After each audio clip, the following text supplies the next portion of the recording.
kami akan wawancara dari mata kuliah Etika Profesi tentang kode etik seorang dosen.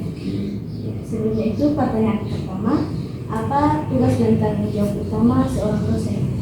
Tugas dan tanggung jawab utama seorang dosen, kalau bekerja sebagai seorang dosen, ada yang dikenal dengan istilah tridharma. Tridharma ini terdiri dari 3 dharma utama dalam pekerjaan sebagai seorang dosen. Yang pertama itu dharma pendidikan dan pengajaran. Jadi bentuk pelaksanaan tanggung jawab dan tugas itu seperti mengajar di dalam kelas sesuai dengan program SKS yang diberikan kepada si dosen tersebut. Itu pertama. Yang kedua, penelitian itu, jadi dosen juga wajib melakukan penelitian, dan biasanya itu diukur per semester. Jadi misalnya selain mengajar, dosen juga lakukan penelitian sesuai dengan bidang ilmunya, dan itu dilakukan setiap semester selama mengajarnya. Kemudian dharma yang ketiga, pengabdian kepada masyarakat. Jadi selain mengajar, meneliti, ada tugas dan tanggung jawab juga untuk melakukan pengabdian kepada masyarakat. Nah, biasanya yang dilakukan itu hasil penelitian tadi tidak hanya kedua itu diterapkan. Jadi ilmu atau pengetahuan atau apapun yang sudah diteliti itu diusahakan agar bisa diimplementasikan, diterapkan untuk diabdikan kepada masyarakat. Tugas dan tanggung jawab utamanya seorang dosen. Kemudian apa saja kode etik yang harus dipatuhi oleh seorang dosen? Kalau kode etik yang harus dipatuhi seorang dosen tidak bisa digeneralisir, dan juga tergantung tempat si dosen tersebut bekerja sebagai seorang dosen. Tentunya tempat bekerja atau kampus pastinya perguruan tinggi itu sudah punya aturan main tersendiri untuk dosennya seperti apa. Biasanya dibentuk dalam satu peraturan rektor yang isinya kode etik, daftar kode etik yang harus dipenuhi oleh seorang dosen, dan itu isinya banyak. Kayak mahasiswa ya ada kode etik yang mahasiswa juga. Ada peraturan-peraturannya dari masing-masing, dibentuk, dibuat, disusun oleh kampus masing-masing.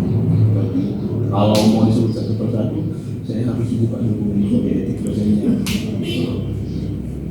Kemudian bagaimana cara menjaga hubungan yang baik dengan mahasiswa?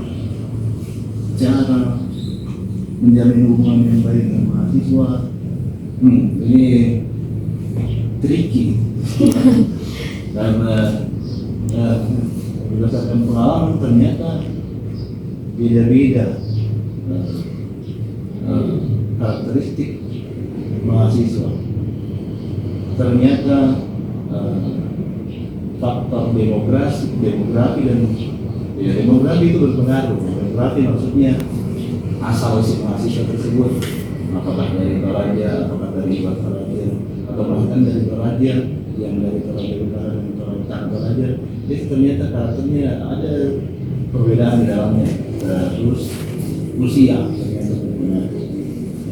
Pengalaman saya selama sekitar 7 tahun 8 tahun menjadi dosen, kayaknya mungkin sudah 2 generasi. Generasi ini yang sebenarnya generasi Gen Z dan generasi milenial yang sudah sempat saya amati, ternyata beda karakteristiknya dan beda perlakuannya. Intinya terhadap mahasiswa yang jelas, kalau ingin menjaga hubungan yang baik ya tidak, komunikasi diusahakan dua arah, tidak satu arah. Jadi memberikan instruksi dan menerima masukan. Ya, dasarnya seperti itu. Kemudian tidak represi, tidak melakukan kebijakan dosen itu satu arah. Juga sebaiknya juga mendengarkan masukan dari mahasiswa. Kemudian ya banyak sih, dan itu harus disesuaikan dengan karakteristik si mahasiswanya. Begitu. Pertanyaan yang terakhir, apakah Bapak pernah melihat atau mengalami pelanggaran etika yang pernah terjadi? Sering, baik secara langsung atau tidak langsung.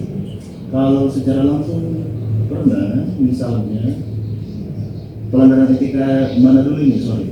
Kalau sesama mahasiswa pernah, kalau dosen dan mahasiswa sepertinya tidak, sepertinya belum pernah. Secara tidak langsung melihat laporan pernah, tapi kalau secara langsung melihat dosen melakukan pelanggaran etika kayaknya belum. Itu kalau dosen dan mahasiswa. Kalau sesama mahasiswa pernah, misalnya secara langsung pernah melihat mahasiswa berkelahi, secara tidak langsung pernah melihat dosen melaporkan mahasiswa yang mengirimkan WA yang kurang etis. Jadi Ya, mungkin itu saja yang saya sampaikan. oke.